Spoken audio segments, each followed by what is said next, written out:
പറഞ്ഞു നിർത്തിയ രണ്ട് ടോപ്പിക്കാ. ഒന്ന് പ്രധാനമായും ആദ്യത്തെ കൊട്ടേഷൻസ് എടുത്തിരുന്നു. പിന്നെ ഫ്രാൻസിന്റെ സോഷ്യൽ സിസ്റ്റത്തെ കുറിച്ച് പറഞ്ഞു. അതായത് നമ്മൾ പറഞ്ഞു നിർത്തിയത് ഇങ്ങനെയായിരുന്നു: social causes of French revolution, French വിപ്ലവത്തിന്റെ സാമൂഹിക കാരണങ്ങളെ കുറിച്ച് നമ്മൾ കഴിഞ്ഞ ക്ലാസ്സിൽ ചർച്ച ചെയ്തത്. അതോടൊപ്പം തന്നെ പഠിച്ച മറ്റൊരു സംഭവമാണ് role of philosophers in the revolution. നമ്മൾ 3 വ്യക്തികളെ കുറിച്ച് പഠിച്ചു. ആരൊക്കെയാണ്? നമ്മൾ എളുപ്പവഴി പറഞ്ഞായിരുന്നല്ലോ. എന്തോ മേടിക്കാൻ പോയില്ലേ? റൂസോ എന്ത് മേടിക്കാൻ പോയതാ? ടയർ മേടിക്കാൻ. എന്തുമായിട്ട് ക്യൂ നിന്നോ? മൊണ്ടസ്ക്യൂ അല്ലേ? മൊന്തയുമായിട്ട് ക്യൂ നിന്നും പറഞ്ഞ് നമ്മൾ പഠിച്ചില്ലേ? അപ്പം 3 ഫിലോസഫേഴ്സിനെ കുറിച്ച് നമ്മൾ പറഞ്ഞു നിർത്തി. വലിയ നമ്മൾ പറഞ്ഞു നിർത്തിയ ടോപ്പിക്ക്. ഇതിന് നോട്ട്സ് കിട്ടിയെന്ന് വിശ്വസിക്കുന്നു. കിട്ടിയോ? പഠിച്ചു എന്നും വിശ്വസിക്കുന്നു. വിശ്വാസം മാത്രമേ ഉള്ളൂ. പഠനം നടക്കുന്നുണ്ടല്ലോ.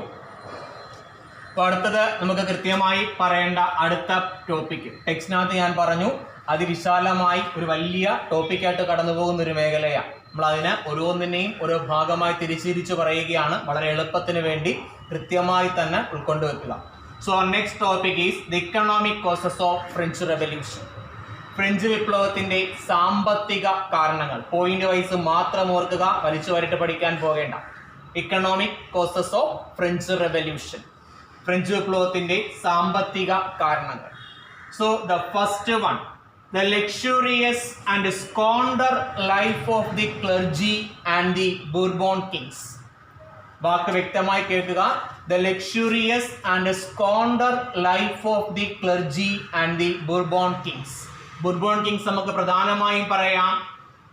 ഫ്രഞ്ച് വിപ്ലവം നടന്ന സമയത്ത് അവിടുത്തെ രാജാവിന്റെ പേരായിരുന്നു എന്ന് പറഞ്ഞാൽ നമ്മൾ ലൂയി 16. നമ്മൾ ആദ്യം പറഞ്ഞു, എഴുതുമ്പോൾ എസ് ഉണ്ടാകും, വായിക്കുമ്പോൾ എസ് സൈലന്റ് ആണ്. Louis 16. So he was the king during the period of French revolution. And the luxurious and squander life led by the Bourbon kings and clergy. So first reason, നമുക്കൊരു പുതിയ വാക്ക് കിട്ടി, സ്കോണ്ടർ. Luxuries നമുക്കറിയാം, ഏത് വാക്കാ? ആഡംബര ജീവിതം അല്ലെ? രാജാക്കന്മാരുടെയും പ്രഭുക്കന്മാരുടെയും ആഡംബര ജീവിതം. ഒരു പുതിയ വാക്കുണ്ട്, നമ്മൾ ആദ്യമായിട്ട് കേൾക്കുകയായിരിക്കാം. സ്കോണ്ടർ. എന്താ സ്കോണ്ടർ എന്ന് പറഞ്ഞാല്? ധൂർത്ത്. നമ്മളെ ഭാഷയെ പറഞ്ഞാൽ അടിച്ചു പൊളിച്ച് ജീവിക്കുക എന്ന് പറഞ്ഞില്ലേ? നമ്മളൊരു കാരണം എടുത്തു പറഞ്ഞു. ലൂയി 16 ഒരു പ്രിയപ്പെട്ട ഭാര്യ ഉണ്ടായിരുന്നല്ലോ. ഭാര്യയുടെ പേര് മേരി ആന്റോണൈറ്റ് അല്ലെ? അവരുടെ ആഡംബരത്തെ കുറിച്ചല്ലേ നമ്മൾ പറഞ്ഞത്? ആഡംബരം നിറഞ്ഞ ജീവിതമാണ് ആരത്? ലൂയി 16 പ്രഭുക്കന്മാരുടെയും ലൂയി 16 ഭാര്യയായ മേരി ആന്റോണൈറ്റിന്റെയും. നമ്മളൊരു കോട്ട് പഠിച്ചില്ലേ? എന്തുവായിരുന്നു മേരി ആന്റോണൈറ്റിന്റെ കോട്ട്? കഴിഞ്ഞ ക്ലാസ്സിൽ നമ്മളൊരു കൊട്ടേഷനെ കുറിച്ച് പറഞ്ഞു. എന്തുവായിരുന്നു ആ quotation? If they can't eat bread, let them eat cake. If they can't eat bread, let them eat cake. റൊട്ടി ഇല്ലെങ്കിൽ എന്താ? കേക്ക് തിന്നുകൂടെ. ആരുടെ വാചകമായിരുന്നോ? മേരി ആന്റോണൈറ്റിന്റെ വാചകമാണ് അല്ലെ? അപ്പൊ അവരെ കുറിച്ച് നമ്മൾ കഴിഞ്ഞ ക്ലാസ്സിൽ പറഞ്ഞു. അപ്പൊ നമ്മൾ ആദ്യത്തെ പോയിന്റ് പറഞ്ഞു എക്കണോമിക് കോസസിൽ എന്തൊക്കെയാ? The luxurious and squander life of the clergy and the Bourbon kings. Squander എന്ന വാക്കിന്റെ അർത്ഥം ഓർക്കുക, ധൂർത്ത്. എളുപ്പത്തിന് ഓർത്താൽ മതി, അടിച്ചു പൊളിച്ചുള്ള ജീവിതമായിരുന്നു ഓർത്ത് വെച്ചിരുന്നാൽ മതി. അപ്പൊ കുറച്ച് എളുപ്പത്തിന് അതിന്റെ മീനിങ് കിട്ടും. And the next point of the economic cause was drought. Continuous drought. Drought means വരൾച്ച. അതികഠിനമായ സിവിയർ ഡ്രോട്ട് എന്ന് പറയാം. കഠിനമായ വരൾച്ച. കൃഷിയൊന്നും ചെയ്യാൻ പറ്റാതെ, മഴയൊന്നും കിട്ടാതെ പൂർണ്ണമായും നാശത്തിലേക്ക് പോകുന്ന ഒരവസ്ഥയാണ് ഇത് ഡ്രോട്ട്. ഓക്കെ, പ്രത്യേകിച്ച് ഓർക്കുക, വാക്കോർക്കുക, ഡ്രോട്ട്. സിവിയർ ഡ്രോട്ട് എന്ന് വേണമെങ്കിൽ നമുക്ക് പഠിക്കാം. അതികഠിനമായ വരൾച്ച. And the next reason is crop failure എന്ന് വെച്ചാൽ നമ്മൾക്ക് മലയാളത്തിൽ പറയുകയാണെങ്കിൽ വിളകൾക്കുണ്ടാകുന്ന നാശം. ഇത്തിരി എളുപ്പത്തിന് പഠിക്കാൻ വേണമെങ്കിൽ ഇങ്ങനെ പഠിച്ചേക്കുക, കൃഷിക്കുണ്ടാകുന്ന നാശം. കാരണം ഡ്രോട്ട് ഉണ്ടാകാം അല്ലെ? നമുക്ക് കണക്ട് ചെയ്ത് പഠിക്കാം. ഡ്രോട്ട്, വരൾച്ചയുണ്ടാകാം, മഴയൊന്നും കിട്ടില്ല. അപ്പൊ സ്വാഭാവികമായും കൃഷി എന്ത് ചെയ്യും? നശിക്കും. അപ്പൊ ആദ്യത്തെ പോയിന്റ് എന്തുവാ? Luxurious and squander life of the clergy and the Bourbon kings. രാജാക്കന്മാരുടെയും ക്ലർജിയാര പുരോഹിതന്മാരുടെയും ആഡംബരവും ധൂർത്തും നിറഞ്ഞ ജീവിതം. രണ്ടാമത്തെ പോയിന്റ് എന്താണ്? Severe drought. കഠിനമായ വരൾച്ച. മൂന്നാമത്തെ പോയിന്റ് നമ്മൾ പറഞ്ഞ നമ്മൾ ഡ്രോട്ട്, വരൾച്ചത്തിൽ നിന്നുണ്ടാകാം ക്രോപ്പ് ഫെയില്യൂർ, വിളനാശം അല്ലെങ്കിൽ കൃഷിക്ക് നാശം ഉണ്ടാകാം. അപ്പൊ 3 പോയിന്റുകളായി. And the last one, the financial and the military assistance given to the American colonies. ഞാൻ ഷോർട്ടായിട്ട് എഴുതുക, അബ്രിവേഷൻ എഴുതുക, അമേരിക്കൻ കോളനീസ്. നിങ്ങൾ അമേരിക്കൻ റവല്യൂഷൻ പഠിച്ചപ്പോൾ സാർ നിങ്ങളെ പഠിപ്പിച്ചു 13 കോളനികൾ ഉണ്ടായിരുന്നു അമേരിക്ക എന്ന് പറയുന്ന കോണ്ടിനെന്റുമായി ബന്ധപ്പെട്ട്. And 13 colonies liberated from their motherland Britain. ബ്രിട്ടനിൽ നിന്നല്ലേ അമേരിക്കയിലെ 13 കോളനികൾ സ്വാതന്ത്ര്യം നേടിയത്.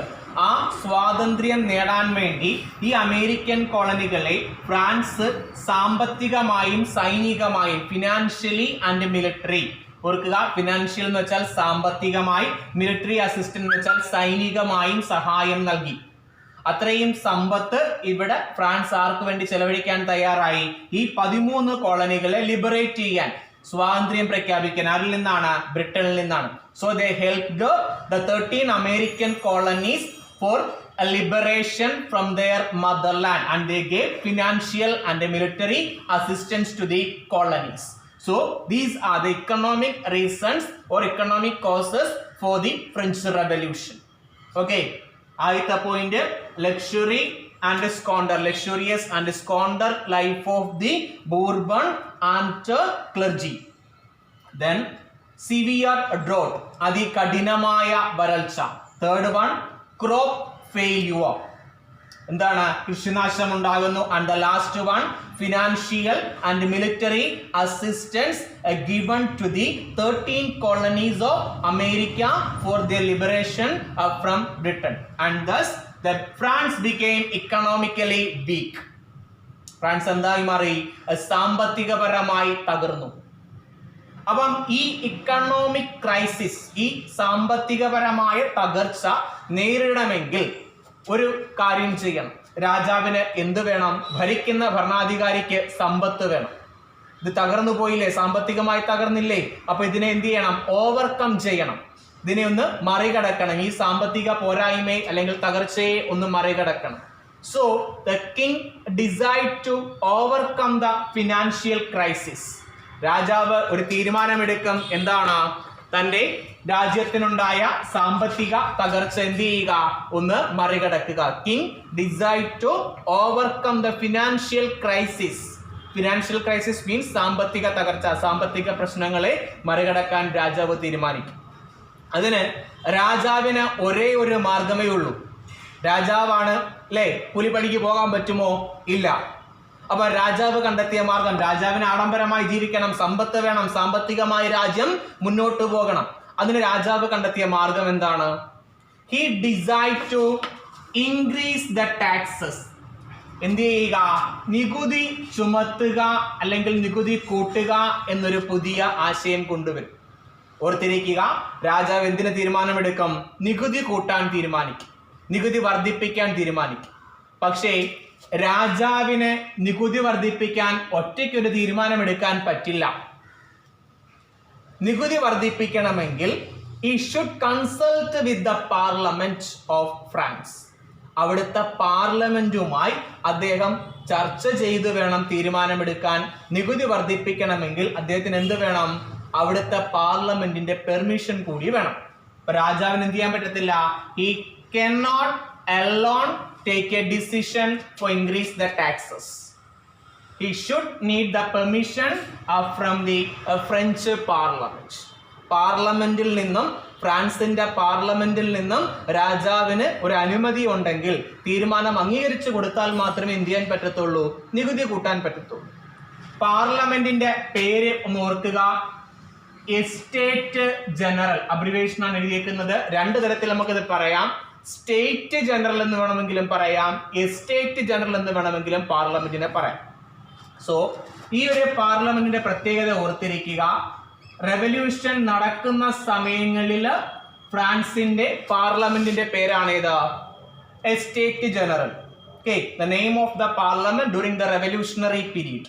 ആ ഒരു വിപ്ലവ സമയത്ത് അതിന്റെ ആ പാർലമെന്റിന്റെ പേരാണ് എസ്റ്റേറ്റ് ജനറൽ. അപ്പൊ രാജാവ് ഒരു തീരുമാനമെടുക്കും, പാർലമെന്റ് വിളിച്ചു കൂട്ടണം. കാരണം എന്താണ്, നികുതി വർദ്ധിപ്പിക്കണമെങ്കിൽ, ടാക്സ് ഇമ്പോസ് ചെയ്യണമെങ്കിൽ, അത് ഇൻക്രീസ് ചെയ്യണമെങ്കിൽ ആരുടെ പെർമിഷൻ വേണം? പാർലമെന്റായ എസ്റ്റേറ്റ് ജനറലിന്റെ പെർമിഷൻ വേണം. അവിടെയും ഉണ്ടൊരു പ്രത്യേകത. ഈ പാർലമെന്റ് വിളിച്ചുകൂട്ടാൻ തീരുമാനിച്ച വർഷം 1789 അല്ലേ? ഇത് ഏതാണ്ട് 175 വർഷങ്ങൾക്ക് മുമ്പ് ഇദ്ദേഹത്തിന്റെ മുൻപ് ഭരിച്ച ഭരണാധികാരികൾ വിളിച്ചു ചേർത്തതാ. പിന്നെ വിളിച്ചു ചേർത്തിട്ടില്ല. കാരണം അത്രത്തോളം സമ്പത്ത് ഫ്രാൻസിന് ഉണ്ടായിരുന്നു. അത് മൊത്തവും ദൂർത്തടിച്ചപ്പോഴാണ് എന്തിന്റെ ആവശ്യകത കൂടിയത്? നികുതിയുടെ ആവശ്യകത കൂടിയത്. അങ്ങനെ ഒരു തീരുമാനമെടുക്കും. പാർലമെന്റ് എന്ത് ചെയ്യാം? സമ്മൺ ചെയ്യാം, വിളിച്ചു ചേർക്കാം. അങ്ങനെ പാർലമെന്റ് വിളിച്ചു ചേർക്കും. ഓക്കെ, രാജാവ് നികുതി കൂട്ടാൻ തീരുമാനിക്കും. ആരുടെ അനുമതി വേണം? പാർലമെന്റായ എസ്റ്റേറ്റ് അല്ലെങ്കിൽ സ്റ്റേറ്റ് ജനറലിന്റെ അനുമതി വേണം. അങ്ങനെ രാജാവ് എന്ത് തീരുമാനിച്ചു? പാർലമെന്റ് വിളിച്ചു ചേർക്കാനായി തീരുമാനമെടുക്കും. അങ്ങനെ പാർലമെന്റ് വിളിച്ചു ചേർക്കും. പാർലമെന്റ് വിളിച്ചു ചേർക്കും. അവിടെയും ഉണ്ടൊരു പ്രത്യേകത. നമ്മള് ഫ്രാൻസിനെ കുറിച്ച് പറഞ്ഞപ്പോൾ ഫ്രഞ്ച് സമൂഹത്തെ കുറിച്ച് പറഞ്ഞില്ലേ? So you already discuss about the social causes of French revolution. നമ്മൾ നേരത്തെ പറഞ്ഞാണ് ഇതിനെ കുറിച്ചാ സോഷ്യൽ കോസസ്. ഏതൊക്കെയാണ്? First estate, second estate, third estate. ഓർമ്മയുണ്ടോ? The French society was divided into 3 estates. ഫ്രഞ്ച് സമൂഹത്തെ 3 എസ്റ്റേറ്റുകളായി തരംതിരിച്ചിരുന്നില്ലേ? അതുപോലെ തന്നെ ഈ പാർലമെന്റായ എസ്റ്റേറ്റ് ജനറലിലും ഈ 3 വിഭാഗങ്ങളുണ്ട്. ഏതൊക്കെയാണ്? First estate, second estate, third estate. ഇങ്ങനെ 3 വിഭാഗമായിട്ടാണ് അവിടെയും എന്തുള്ളത്? ഈ ഇവരെ തരംതിരിച്ചു വെച്ചേക്കുന്നത്. ഇതിന് ഒരു പ്രത്യേകത കൂടിയുണ്ട്. ഈ എസ്റ്റേറ്റുകളുടെ പ്രത്യേകത ആദ്യം ഒന്ന് കേൾക്കുക. Each estate has A single vote system. Each estate has A single vote system. ഓരോ എസ്റ്റേറ്റിനും ഒരു വോട്ട് എന്ന രീതിയാണ്. ഓരോ എസ്റ്റേറ്റിനും ഒരു വോട്ട്. അതായത് ആദ്യത്തെ എസ്റ്റേറ്റിന് ഒരു വോട്ട്, രണ്ടാമത്തെ എസ്റ്റേറ്റിന് ഒരു വോട്ട്, മൂന്നാമത്തെ എസ്റ്റേറ്റിന് ഒരു വോട്ട്. ഇത് എന്തിന്റെ ബേസിലല്ല? It is not based on the number of individuals. വ്യക്തികളുടെ എണ്ണം അനുസരിച്ചല്ല വോട്ടിംഗ് സമ്പ്രദായം പറഞ്ഞേക്കുന്നത്. പിന്നെ എങ്ങനെയാണ്? Each estate has single vote. ഓരോ എസ്റ്റേറ്റിനുമാണ് ഓരോ വോട്ട്. അതായത് 3 എസ്റ്റേറ്റിനും കൂടി എത്ര വോട്ടേ മൊത്തം കിട്ടത്തുള്ളൂ? 3 വോട്ട്. ഒരു എസ്റ്റേറ്റിനൊന്ന്, അടുത്തതിനൊന്ന്, അടുത്തതിനൊന്ന്. മൊത്തം എത്ര വോട്ട് മാത്രമേ ഉള്ളൂ അവിടെ? മൊത്തത്തിൽ 3 വോട്ടേ ഉള്ളൂ. അപ്പൊ ഈ പാർലമെന്റ് വിളിച്ചു ചേർത്തപ്പം നമ്മുടെ തേർഡ് എസ്റ്റേറ്റ് ഉണ്ടല്ലോ, മൂന്നാമത്തെ എസ്റ്റേറ്റ്, അവര് ഒരു ഡിമാൻഡ് മുന്നോട്ട് വെച്ചു. They never agree with the a single voting system. അവർക്ക് എന്തിൽ താല്പര്യമില്ല? ഈ പറയുന്ന സമ്പ്രദായത്തിൽ ഈ ഓരോ എസ്റ്റേറ്റിനും ഓരോ vote. Each estate has 1 vote എന്നല്ലേ നമ്മൾ പറഞ്ഞേ? ആ സമ്പ്രദായത്തിൽ മൂന്നാമത്തെ എസ്റ്റേറ്റിന് എന്തില്ല? താല്പര്യമില്ല. So they never agree with the a single vote system. And they argued or demanded for individual vote system. അവരുടെ പുതിയ ആവശ്യം വെച്ചു, ഞങ്ങൾക്ക് എസ്റ്റേറ്റിന്റെ രീതിയിൽ 3 എസ്റ്റേറ്റുകൾക്ക് ഓരോ വോട്ട് എന്ന സമ്പ്രദായത്തെ വേണ്ട, പകരം എന്ത് വേണം? We need the system of individual voting. എന്ത് വേണം? വ്യക്തി അധിഷ്ഠിതമായ വോട്ടിംഗ് സമ്പ്രദായം. അതായത് ഒരു എസ്റ്റേറ്റിലോ ഓരോ വ്യക്തികൾക്കും വോട്ട് വേണം. പക്ഷേ രാജാവ് അംഗീകരിക്കത്തില്ല. The king never agree with the third estate. രാജാവ് എന്ത് ചെയ്തില്ല? ഇവരുടെ തീരുമാനം അംഗീകരിക്കാൻ തയ്യാറായില്ല. അതിന്റെ കാരണം ഒന്ന് കേട്ടോ കുഞ്ഞുങ്ങളെ. ഫസ്റ്റ് എസ്റ്റേറ്റിലെ നമ്പേഴ്സിന്റെ എണ്ണം എത്രയാണെന്ന് ചോദിച്ചാൽ ഇറ്റ് കൺസിസ്റ്റ് ഓഫ് 285. ആദ്യത്തെ എസ്റ്റേറ്റിൽ 285 അംഗങ്ങളുണ്ട്. And second consist of 308. രണ്ടാമത്തതിലോ 308 അംഗങ്ങളുണ്ട്. And the last one, the third one, the commons consist of 621. Last estate മാത്രമായിട്ട് എത്രയുണ്ട്? 621 അംഗങ്ങളുണ്ട്. ആദ്യത്തിനകത്ത് 285, രണ്ടാമത്തിനകത്ത് 308, മൂന്നാമത്തിനകത്ത് എത്രയുണ്ട്? 621 അംഗങ്ങളുണ്ട്. അപ്പം രണ്ടും കൂടെ ചേർന്നാൽ പോലും ഇവരത്രയും വരില്ല. എത്ര വരും? 285ഉം 308ഉം വരുന്നില്ലേ? അത് രണ്ടും കൂടെ ചേരുമ്പോൾ ഏകദേശം എത്ര അംഗങ്ങൾ വരും?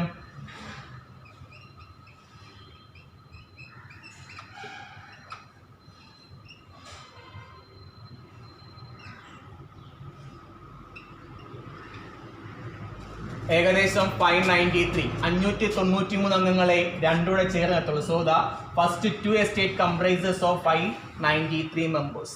593 അംഗങ്ങൾ മാത്രമാണ് രണ്ട് എസ്റ്റേറ്റോട് വരിക. Last one consist of 621. അതായത് ആദ്യത്തെ രണ്ട് എസ്റ്റേറ്റുകളേക്കാൾ കൂടുതൽ മൂന്നാമത്തെ എസ്റ്റേറ്റിൽ ആരുണ്ട്? അംഗങ്ങളുണ്ട്. അപ്പൊ രാജാവ് ഈ ഇൻഡിവിജ്വൽ വോട്ടിംഗ് സിസ്റ്റം കൊടുക്കുകയാണെങ്കിൽ ആർക്കായിരിക്കും കൂടുതൽ വോട്ട് കിട്ടുക? മൂന്നാമത്തെ എസ്റ്റേറ്റിന് കിട്ടും. അപ്പൊ രാജാക്കന്മാരുടെയും പ്രഭുക്കന്മാരുടെ അവകാശങ്ങളെ അവർ ചോദ്യം ചെയ്യത്തില്ലേ? അതിനെ എതിർക്കത്തില്ലേ? So the king never agree with the demand of the third estate. He never granted the concept of individual voting system. എന്ത് തയ്യാറായില്ല അദ്ദേഹം?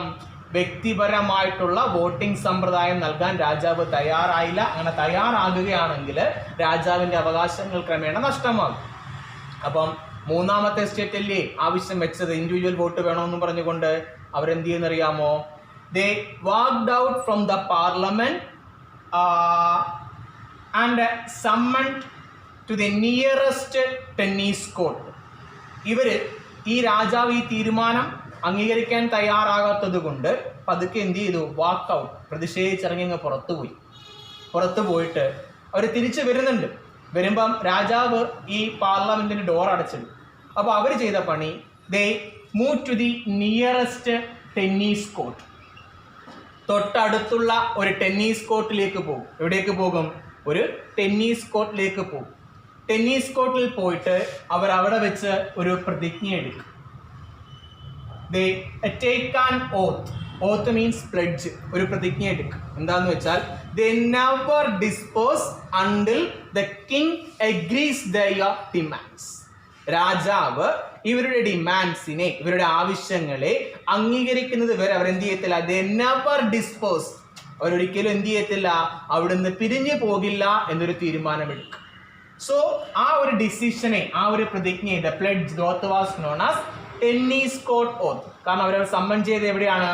അവർ കൂടിയത് എവിടെയാണ്? ടെന്നീസ് കോർട്ടിലാണ്. അതുകൊണ്ട് അവിടെ വെച്ചെടുത്ത പ്രതിജ്ഞയെ അറിയപ്പെട്ട പേരാണ് ഏത്? ടെന്നീസ് കോർട്ട് പ്രതിജ്ഞ, ഓത്ത് ഓഫ് ടെന്നീസ് കോർട്ട്. ഇനി ഇതിന്റെ മറ്റൊരു തീരുമാനം കൂടി പറയുന്നുണ്ട്. അവര് പാർലമെന്റായ എസ്റ്റേറ്റ് ജനറലിൽ നിന്നല്ലേ വാക്കൗട്ട് ചെയ്തത്? And they framed A new parliament named national assembly. അവരൊരു പുതിയ പാർലമെന്റിന് രൂപം കൊടുക്കും. അതിന്റെ പേരാണ് നാഷണൽ അസംബ്ലി എന്നറിയപ്പെടുന്നത്. നമുക്ക് അത് വിശാലമായി അങ്ങോട്ടൊന്നും കടക്കേണ്ട കാര്യമില്ല, അതൊന്ന് അറിഞ്ഞു വെച്ച്. ഓക്കെ, ഇനി ഈ മൂന്നാമത്തെ എസ്റ്റേറ്റ് ഈ ഒരു തീരുമാനമെടുത്തു. ആ തീരുമാനത്തെ വിളിച്ച പേരാണ് എന്താ? Tennis court assembly. ഈ കാലയളവിൽ രാജാവ് പല പണികളും നോക്കും ഇവരൊന്ന് സപ്രസ് ചെയ്യാൻ. ഇടയ്ക്ക് വെച്ച് 1789 ജൂലൈ 14, ഈ വർഷവും ഈ ഡേറ്റ് നമ്മൾ ആദ്യമേ പഠിച്ചതാണ്. കൺസിക്യൂട്ടീവ് നമ്പേഴ്സ് ആണ് 7, 8, 9. ബാക്കി നമ്മൾ ഓർക്കുക, അല്ലെങ്കിൽ 1 ഓർത്ത് വെച്ചിട്ട് ബാക്കി 7, 8, 9 ഉള്ള കണ്ടിന്യൂസ് നമ്പേഴ്സ് മനസ്സിൽ വെക്കുക. ഡേറ്റ് മറക്കരുത്, ജൂലൈ 14. ഇതാണ് ഫ്രഞ്ച് വിപ്ലവം നടന്ന വർഷം. ഇതിന് മറ്റൊരു പ്രത്യേകത കൂടിയുണ്ട്. ഇത് നടന്ന വർഷം എന്ന് പറയാൻ കാരണം, ഞാൻ ഇവിടെ ഒരു വാക്ക് എഴുതിയിട്ടുണ്ട്, ബാസ്റ്റൈൽ അല്ലെങ്കിൽ ബാസ്റ്റൈൽ എന്ന് വേണമെങ്കിലും പറയാം. ഇത് ഒരു പ്രിസന്റെ പേരാ, അല്ലെങ്കിൽ ഒരു ഫോർട്ട്, ഒരു കോട്ട എന്നൊക്കെ വേണമെങ്കിൽ നമുക്ക് ഇതിന് വിശേഷിപ്പിക്കാം. Actually it was used as A prison. ഇത് പാരീസിൽ, അതായത് ഫ്രാൻസിന്റെ ക്യാപിറ്റലായ പാരീസ്, കൃത്യമായി പറഞ്ഞാൽ ഈസ്റ്റേൺ പാരീസ് എന്ന് വേണമെങ്കിൽ പറയാം, പാരീസിന്റെ കിഴക്കൻ മേഖലയിൽ സ്ഥിതി ചെയ്തിരുന്ന ഒരു പ്രിസൺ ആണ് ഈ പറയപ്പെടുന്നത്. ഇതിന്റെ ഏറ്റവും വലിയ പ്രത്യേകത, it was A symbol of the autocratic Kings. രാജാക്കന്മാരുടെ സ്വേച്ഛാധിപത്യ രാജാക്കന്മാരുടെ ഒരു അധികാര ചിഹ്നമായിരുന്നു ഈ പറയുന്ന കോട്ട. ഈ റെവല്യൂഷണറീസ് എന്ത് ചെയ്യുന്നറിയാമോ? ഇറ്റ് വാസ് ബ്രോക്കൺ, അടിച്ചങ്ങ് തകർക്കും. പല കാരണങ്ങളുണ്ട്, കാരണങ്ങളിലേക്ക് നമുക്ക് കടക്കണമെന്നില്ല. ഇത് ഓർത്ത് വെച്ചേക്കുക. fall of Bastille prison in 1789 July 14. And it was considered as one of the immediate cause of French Revolution. French വിപ്ലവത്തിന്റെ പല കാരണങ്ങളുണ്ട്. അതിൽ ഏറ്റവും പ്രധാനപ്പെട്ട കാരണങ്ങളിൽ ഒരു കാരണമായി പറയപ്പെടുന്ന ആശയമാണ് ഈ പറയുന്ന 1789 ജൂലൈ മാസം 14 അന്നത്തെ അവിടുത്തെ ഒരു കോട്ട, രാജാക്കന്മാരുടെയൊക്കെ അധികാരത്തിന്റെ ചിഹ്നമായിരുന്ന ഒരു കോട്ട, ഒരു ജയിൽ, ഒരു പ്രിസൺ റെവല്യൂഷണറീസ് എന്ത് ചെയ്തു? ബ്രോക്കൺ ചെയ്യും, അടിച്ചു തകർക്കും, അല്ലെങ്കിൽ പിടിച്ചെടുക്കും. അപ്പം ആ സംഭവമാണ് ഫോൾ ഓഫ് ബാസ്റ്റൈൽ പ്രിസൺ എന്നറിയപ്പെടുന്നത്. ഓക്കെ, ഇതിനുശേഷം